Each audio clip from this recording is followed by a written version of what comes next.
In episode 4, doing what Steven did to the sky put a strain on him so much that he was knocked out. Layla tries to revive him, and as she's doing so, a few of Harrow's men show up to get rid of them. Thanks to some quick thinking, Layla is able to dispose them. That is when Steven finds it to be a convenient time to wake up. They then head off to the tomb, and as they're heading over to the tomb, Layla mentions that they're probably going to need Mark for this part. And Steven says, no, me and Mark made a deal that once he was done with Khonshu, he was gone for good. All the while, Mark is arguing with Steven about this because while Khonshu is locked up, they no longer have his protection. That includes the suits. So Mark wants to be tagged in because he's a little better equipped to deal with Harrow's men. This also doesn't sit well with Layla. She asks him, so he was just going to leave my life as well? You didn't think I'd want to be made aware of that? And as Steven points out, Mark kind of already did disappear from her life. When the two eventually come across the dig site, the noticeable thing about it is nobody's there. They start poking around it, trying to find any supplies they might need, and then they start heading in. Before they step foot in the tomb, Mark begs Steven one last time to let him take over the body. But Steven won't. He tries to tell Steven that it's for Layla as well, but Steven still won't. And Mark asks him, wait, are you in love with my wife? Because if you lay one finger on her, but Steven walks away, not even letting Mark finish the sentence. But the fact is, yeah, he kind of is in love with her. He's definitely fallen for her at least, and he thinks she's perfect. Right before they head into the tomb, Steven tells Layla exactly why Mark filed for divorce. He felt like she should know that Khonshu was planning on taking her as his avatar if Mark somehow died or did what Harrow did. Layla makes mention of the fact that honesty is more of a Steven thing. Steven feels like this is a good time to kiss her.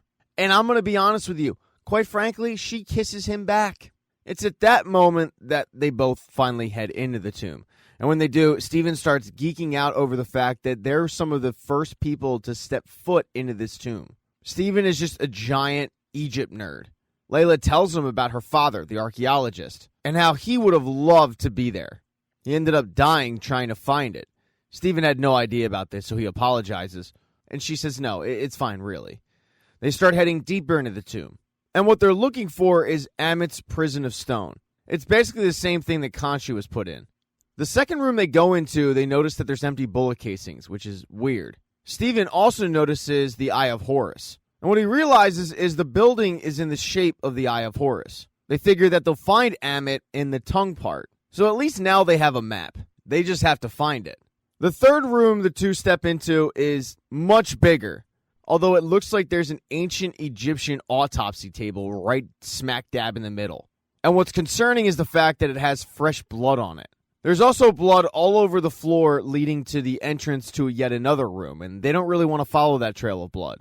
So they need to find another way in, and that's when Steven notices that there's an opening above them. He heads up there to look around and once again starts geeking out over all of the things he's seeing. Layla reminds him, we're looking for a way in, and he lets her know, oh, we can totally go this way. But then all of a sudden they hear a gun go off and screams from the distance. And that's when something starts dragging a body into that room. Steven hides, but he's safe already. He's up top. Layla is the one who truly is in danger, because she has to hide on the ground near the autopsy table from this ancient Egyptian monster. It might be a jackal. But whatever it is, both Steven and Layla don't want to run into it.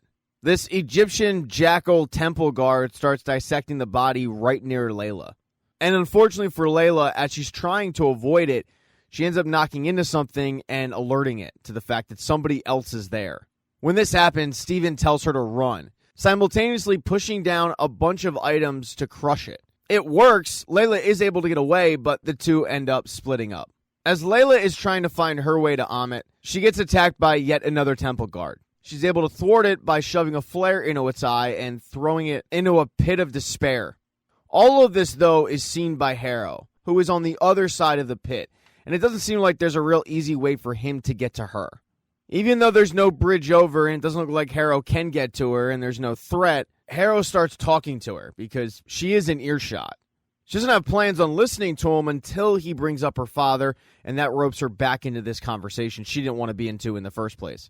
Harrow starts putting the pieces down, and Layla is able to put the puzzle together. That the thing Mark wasn't telling her was Mark was the mercenary at the dig site the day her father was murdered. She feels betrayed and hurt that Mark was the one who did it, but she doesn't want to show Harrow that, so she leaves, going deeper into the tomb, where hopefully she'll be able to confront Mark about this when she meets up with Steven. And shortly after she's out of eyesight, Harrow gets word from his men that they found another way into the tomb, because they are looking for the exact same thing that Steven and Layla are looking for. And while Harrow was divulging to Layla that Mark probably killed her father, Steven had found his way into the tomb that they were looking for. And as Steven is once again geeking out, he's visited by Mark in a reflection where Mark confronts him about the fact that Steven kissed his wife, but also the fact that everything Steven said was accurate. He did abandon her a long time ago. Steven then starts reading the hieroglyphics on the tomb, and the conclusion he comes to is that the sarcophagus that they're looking at must be holding Alexander the Great, and that Alexander the Great must have been Ammit's avatar. He also knows that the Egyptians would have hidden Ammit's Upshapti, which is Ammit's prison.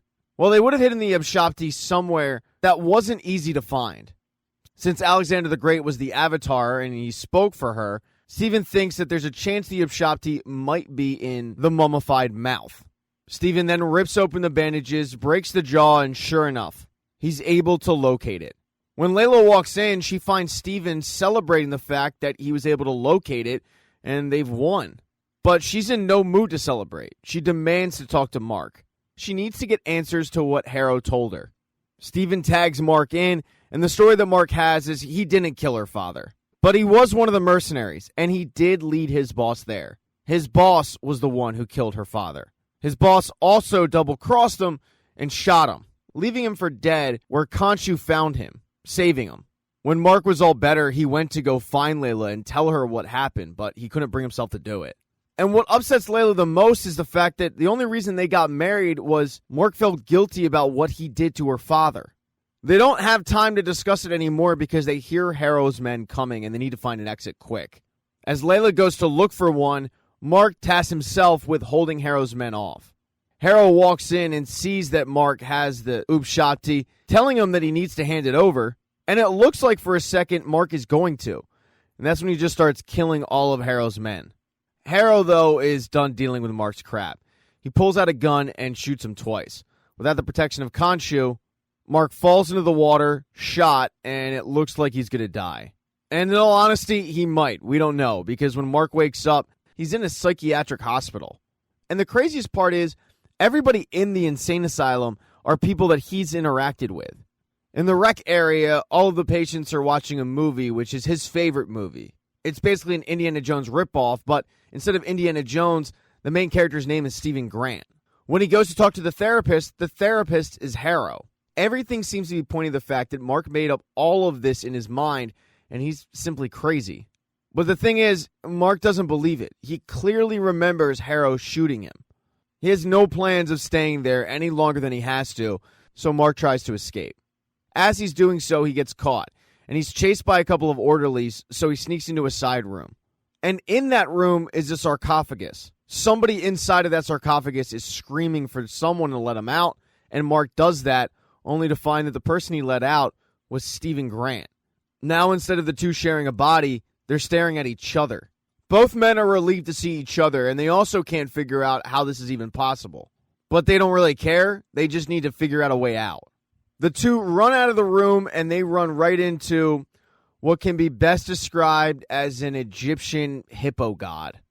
Thank you so much for checking out this recap. Please consider subscribing to the channel. Hit thumbs up if you liked it. Smash that thumbs down button if you thought this sucked. Make sure to be nice in the comment section. If you don't see the next video up in the end screen there, I'll get it up in a few days, not to worry. And I have merchandise, so go buy a mug or something.